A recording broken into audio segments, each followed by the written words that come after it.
Welcome to Talking Giants player profiles and projections, and today we are looking at Josh Ezeudu, 6'4", 325 pounds, 24 years old when the season starts. Was the 67th overall pick from the third round in last season's draft.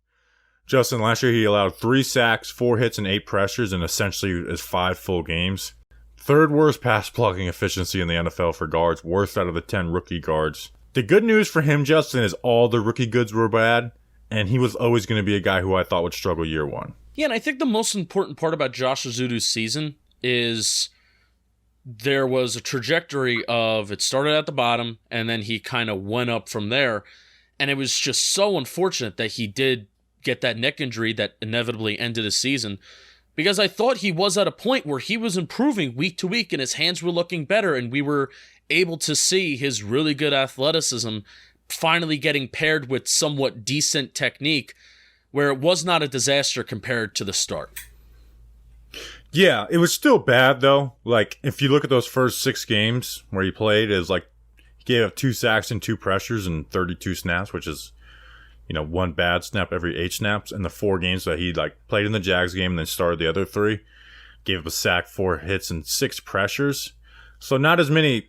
It was a bad play once every 11 snaps, but it was more pressures and less sacks in there too. So there were still bad reps, but it wasn't like, what was better is it wasn't consistently bad every single rep, where those first 5 games of the year, every time he was on the field, it was just like, this is very bad pass blocking. Yep. Which now with that injury, we're now looking at, Josh Ezeudu not having an off season where he can improve on technical aspects of his game, where spending an off season where your main focus is making sure that your health is in the right spot. And now we're looking at another year where Josh Ezeudu was playing catch up, and we were hoping that would only be last year and then he would be able to hit the ground running this year. Sometimes it just takes year 3 for guards, and that's something that's talked about with not picking guards early, not because it's guards aren't valuable. If you told me you have an Elijah Vera Tucker, first round pick easily. If he was one of the people on the board for me at pick 11 that season. But a lot of them struggle, and it takes year 3, and then you're getting, you're having a good year, and then you're going into a contract year, and then you're having to pay them. But for a guy who's a third-round pick, and also a third-round pick, he was a third-round pick because of the athleticism that he had. Not because he moved from guard and tackle at UNC, did a lot of things, and his feet were really good.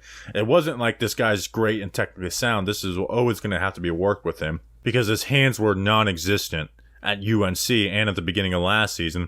But by the end of the season, and now when you look at him now, the hands are there. They're not good, but he's at least punching. It's just the punches are coming high and late and sometimes wide. Yeah, so I guess talk to me about pass pro in general. Is it only the hands? Is there a problem of the quick feet are not being in sync with, kind of like that foot, hand, and eye connection that you hear, that are talked about with guards? What is it with the Ezeudu? Leaning, what is it with the Ezeudu that he's really got to work on, maybe besides the hands, or is the hands basically everything? It starts with the hands. So he's got the fast feet to mirror with guys, but when defensive linemen are able to get hands on you, they can counter. And if he's not the strongest guy upper body wise in the world, where these defensive tackles in the NFL are, and they will toss you. They will pull your weight forward and redirect a different way, and they screw you. That's why for him it's one, you need to be better just IDing those moves when they do happen, and having your feet, that foot speed ready to go to mirror those guys. But a lot just starts with getting hands on other guys and getting hands of defensive linemen off you. Because even now where it's hey, he's punching a little bit and he's having some really good reps, but a lot of times it's he's not fighting to get hands off him even when he does land a punch. And that's just leaving him in a bad position. It's just he just needs more time learning to play guard in the NFL. Yeah. Because it's you have to get your hands, your feet, your mind all in one. And you can tell with him right now that it's not. It's a lot of segmented thinking out everything that he's doing. Yeah. All right, so that's him in pass pro, and I'm with you there. That's why it sucks that we lost that second half of his rookie season, because I think that there would have been growth, and I think gradual growth over time where he would have gotten better. And it's tough to get better in a rookie season when, especially if you struggled that bad to start, because you're not really focusing on the technical aspects of everything with your game. You're preparing for that opponent that week. You've said this over and over again as years gone on. That's why I was impressed with Josh Ezeudu getting even slightly better to where he was compared to week one. And even compared to, hey, like, again, you're rehabbing that neck, so you're not focusing on really building your upper body strength, which you need to, especially with these NFC East defense tackles. You need to be strong basically everywhere, with your legs, upper body, everything. Run blocker. Talking about him as a run blocker is a lot more fun because of his athleticism, because of his feet, and this is where I view Josh Ezeudu's ceiling as higher than a guy like Ben Bredesen's, because I think he can be a really, really good run blocker in the NFL. He can get those reach blocks. You can put him in space. Like, you can give him really tough challenges and tasks to reach and get to interior defensive linemen, and he'll get his hat on the opposite side. He'll get his hat on the side that he needs to get his hat on. Yeah, he's fun to walk. Like, one, he's just a great puller and move blocker in the run game. Like, he gets out in space. You put him in pull, you can put him in a wrap block, and he's going to do his job really well, and he's going to get there quick. And he turns that athleticism into explosion, where he'll move a guy too in those guys. He's not just getting to his angles, which he does really well. And then, like, in just your regular one-on-ones, drive blocks, he does a fairly good job. Like, the hand usage isn't great, but the feet, that's where you see the foot speed really excel, is like, if he's getting, like, even if it's not the best hand placement or punch in the world, that foot speed and lower body strength is able to get movement on guys, and it's pretty good. Again, he gets to play next to Andrew Thomas, and I think him playing against John Michael Schmitz, they're really going to have to work on their combo blocks to get that timing down with those guys. But those guys with John Michael Smith's ability to punch and get that initial quick movement and Ezeudu moving with him and them getting to the second level, I think it can make for some really good run blocking out of the unit as a whole. From a schematic standpoint, what more can the Giants add to their run offense if Ezeudu is hitting his strides? Is there anything in particular you want to see them do more or integrate if a guy like Ezeudu and his athleticism is hitting his strides? They already have a pretty diverse run game where they have a good mix of zone and gap, and they do pin and pull. They've got a good mix of what they do. If anything, that's a criticism of the Dable and Bobby Johnson coming out of Buffalo, was like they don't have their identity as a run game. That they're too diverse and they do a lot of different things. But I think with the unit they have, they can't just like line up and run what they run. So. No, but you can do more stuff getting him out in space. More power to the right, having him pull and use as a lead block, or pin and pull. It allows you to do a little more where you trust your left guard to get out and move and not have to just run those looks when Thomas is uncovered. You can run those looks when Ezeudu's uncovered and let him pull, let Thomas down block. Projection. Will there be any point this year where Josh Ezeudu takes that left guard job and he's running with it?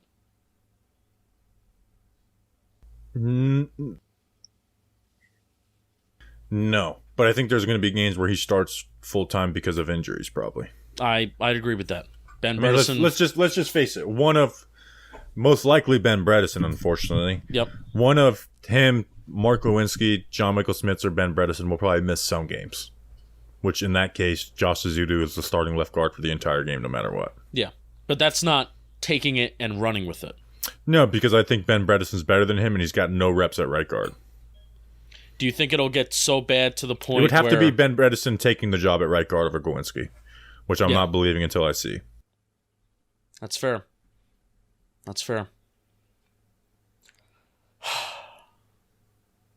I hope he does. Like I said, I think his ceiling is better than. I think his ceiling is definitely better than Lewinsky. But I think his ceiling as an overall offensive lineman is the highest out of the guards that are here. And I hope that he reaches it. This is a guy that was picked 10 picks after John Michael Schmitz the year before. So their paychecks are similar. And we're expecting the world out of John Michael Schmitz. I don't want to lose sight of what we're expecting Josh Ezeudu to do just because he, had a bad start to his rookie year, was out with the neck injury, and is now competing for a starting job. I still have high expectations for Josh Ezeudu. Okay. Yeah, but even if it doesn't fully come together, it's not like I throw this guy away type thing. One, right. Because you're not going to be in a situation where it's just like, hey, we have a great five and Ezeudu's not part of that. That's not just going to happen in 1 year unless they do like a Chiefs thing where they go and, spend all their money in free agency and spend an early second round pick on somebody. 2024 starting guard, worst comes to worst. 2024 starting guard, Josh Ezeudu. I think it's almost a lock because Glowinski is very likely going to be a cut after this season. Bredesen may not be here. Like it's pretty much a lock that he'll be starting at the beginning of next year, unless it's just full on disaster or injury or something. And that's your magical year number 3. Yep. All right, Justin, why don't you talk to us about Manscaped? I'll talk to you about Manscaped.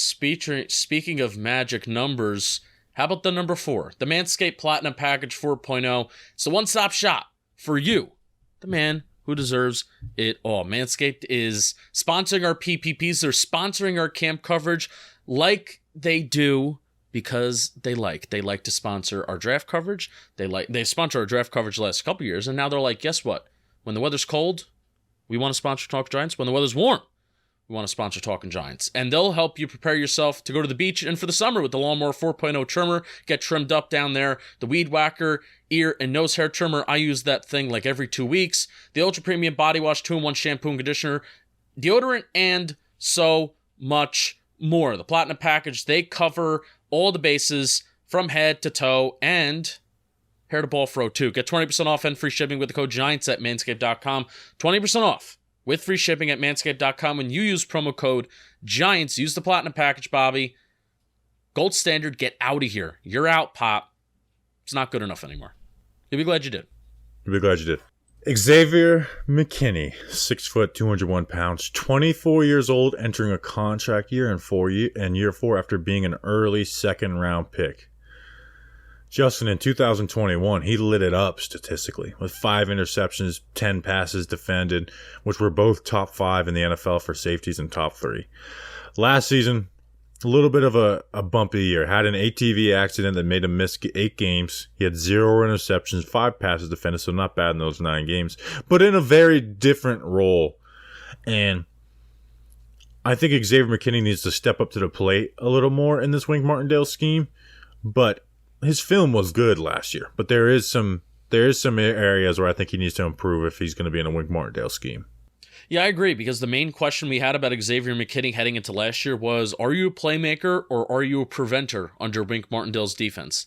And I think we found out that he is going to mainly be a preventer, but I still think he played a very important role and a versatile role last year. Like we saw it early in the year where he was playing more in the box than he ever has in the past. When we played the Panthers, he was on Christian McCaffrey duty. And then even when he came back from his injury, and you see in the playoffs how, him and Adoree Jackson were kind of on Justin Jefferson responsibility, and they helped, kind of shut him down for, really limit Justin Jefferson's impact on that game. That's one of the reasons why we won the game. He makes that tackle on that 4th down or on Hockenson, and he shuts him down. So Xavier McKinney still plays a very important role, but I have a hard time getting my pulse on Xavier McKinney because it's contract year for him.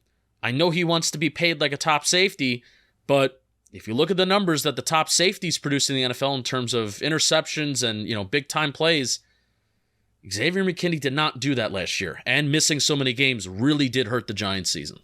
And I think he's going to be in another preventer role this year with the rookie corners. Yes. Right? Yes. If we had like 2 solid corners, then I think he's going to have more freedom to go out there and make plays. But I think there's going to be a lot of more of preventing, like he did last season when you had Fabian Moreau and Darnay Holmes starting at corner, and you were able to trust Adoree Jackson. So, or put Adoree Jackson on the lesser receiver and then bracket with Xavier McKinney the better receiver, like they did with the Carolina Panthers, where Adoree didn't cover DJ Moore. They had Flott and Fabian, and then McKinney. Actually, McKinney played more in the box that game, but he did play more in the box last year. Played twice, 32% compared to 16% the year before. But he still is a deep safety. Played there 58% the last season, and I think it's just in this scheme that is man coverage heavy. He's much more of a playmaker, reading, diagnosing, and moving forward. Where, like you said, playing from deep in this scheme is a lot of you're playing center field, you're not moving forward a ton, you're kind of moving sideline to sideline, and quarterbacks will avoid him, right? Like if he breaks one way, I'm going to try and avoid that unless that's a throw I can make. And also, where I think he needs to improve the most to be the best in this scheme is man coverage on the top tight ends in the NFL. Because Dallas Goedert bodied him in the playoff game. He had a solid game versus T.J. Hawkinson and the Vikings, but he needs to be better as just a man coverage. Like if he wants to be paid like a top safety in this scheme, he needs to be better in man coverage versus the top tight ends. Yeah, we'll see it early in the season. George Kittle will be coming to town. I know Arizona, they got some good tight ends too. So if that's a way that the Cardinals' path to success, that's the way that they're going to do it. So yeah, I agree. I want to see Xavier McKinney make more plays. I don't want to have to go and, when it gets to next year's PPP and whether Xavier McKinney gets a tag or whether Xavier McKinney's on a big contract, I don't want to try and find like where did Xavier McKinney really make the impact besides the maybe 2 to 3 plays on my head. I want to know it, and I want to be really excited, and I am excited about Xavier McKinney because I know he has a big impact on the defense. But contract year, go out and do it, go out and prove it.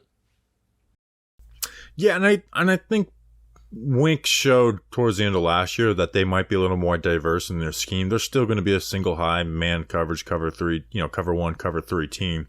But that he may be willing to throw in some more of those type of looks. And especially with, like, they might be starting 2 rookie corners on the outside. Yeah. Which is like, you'd like to put those guys in some better situations that and allow and kind of throw some different looks at defenses. There was a 5-minute video on the Giants YouTube channel that was, I watched it before this just because I wanted to see some Xavier McKinney film stuff. 5-minute video on the Xavier McKinney's some of his best plays from the season, and Sean O'Hara and John Schmilk were breaking it down. 2 of the plays that they broke down in that Xavier McKinney had like pass deflections or he forced incompletions, they were both when the Giants were running 2 high safety sets. Yeah, was one versus the Colts? No, one was not versus the Colts. It was a CeeDee Lamb pass breakup where Jackson and McKinney were bracketing CeeDee Lamb, and CeeDee Lamb had a pass breakup on basically what was a slant and go slot fade-ish play. McKinney had a pass breakup, and then it was another one where Adoree Jackson and Adoree Jackson and McKinney were bracketing Justin Jefferson, and Jefferson runs an in route, and McKinney comes in, breaks up the pass, and both plays were out of those 2 high safety sets. I think McKinney's just most comfortable there. Yeah, and if we did that versus the Colts, and he probably would have had an interception if his hand was functioning in that game. Again from a 2 high safety look on the sideline. So I hope that Wink allows him to do some. He's not going to change his whole defense, but allows him to do some of that stuff to try and create some turnovers with that, because we did see like he really did thrive in that Patrick Graham scheme, and that was really like. Not like the first 5 weeks of the season, McKinney was actually really struggling. He was giving up plays. He wasn't making the correct reads. In Graham's system? Yeah, in Patrick Graham's scheme, and figured it out. Now let's talk about him in the box. We just said, he plays in the box. I think he's a pretty damn good box safety. And if he can improve that man coverage, man, like you can put him down there a ton, especially when you have Pinnock who has the athleticism. And then a Wink Martindale scheme, they're both going to play deep and down. But like versus the Panthers where he played solely in there, like he shut down Christian McCaffrey from having a receiving game. I think he plays the run really well, like physical and takes blocks on. Like you can make an argument that he was their best linebacker last season. Yeah. Tackling-wise, I think it was his best season as a pro. Less than 5% missed tackle rate, according to Pro Football Reference. And one of those was like open field versus Travis Etienne. It wasn't like in the box either. Yeah, we saw 8 run stops. He did have 15 run stops in 2021, but you also had half the snaps, where I do think that he would have eventually eclipsed, especially with how bad the Giants' linebackers were last year. I do think he would eventually eclipsed 15 run stops that he had in 2021 if he played the full slate of the season. And then also another play that I remember is bringing down like Ezekiel Elliott near or behind the line of scrimmage where he's playing in the box, almost playing as a linebacker. Ezekiel Elliott's kind of like running outside the tackles. Xavier McKinney goes in and makes a play, tackles him in the open field, which is a lot of Giants have not been able to tackle Ezekiel Elliott over the last couple years too. So I actually gave Xavier McKinney a little bit of a critique, like even heading into last year, that he wasn't the same physical safety that he was at Alabama, where he just looked bigger at Alabama. In the NFL, he looked smaller, but he really backed it up this year and kind of last year, and he really proved me wrong. Ask the question. Overall, Bobby Skinner, I do think we see Xavier McKinney back with the Giants next year. Franchise tag or not is the question. And will he be back with the Giants next year? Yeah, I believe he'll be back. I think he means a lot to Wink Martindale. this is the beginning of a team rebuilding still, and I don't think they are in a spot to let guys like McKinney go. Yeah. So, and they also, Joe Schoen recently just said that we won't be talking with him during the season, but we do want him back, which Joe Schoen didn't have to say that, but he said it. Yeah, I do believe McKinney will be back. I think he wants to be back. You know, we don't know how negotiations will go, but it will be interesting to see what the safety position, the way some of the monies went. What will McKinney get? Because he's not going to get like Jesse Bates money or anything like that. Like, no, Bates was the one who got paid by the Falcons, right? But anyways, so. he's not going to get like 15, 16. Like, he's not going to get like top of the league safety money. But where does that land will be interesting. So, and also the Giants have the franchise tag at their disposal. We'll see how they use that after using it on Saquon for this season. So Jesse Bates did get paid by the Falcons. Good job. Yeah, so I do believe he's going to be back with the New York Giants. Do you have any doubt that he won't be back? No. Depends how he plays this year. Another guy, I kind of like how many guys that are on this team that are on their contract years and that are on kind of prove-it years, because hopefully that will incentivize them to play better. But if I had to put if I had to make a priority list of all the guys that are on one-year deals who I think the Giants will prioritize also bringing back, I think Xavier McKinney is at the top of that list. All right, that's an episode. We will see you guys tomorrow. Until then, let's go Big Blue.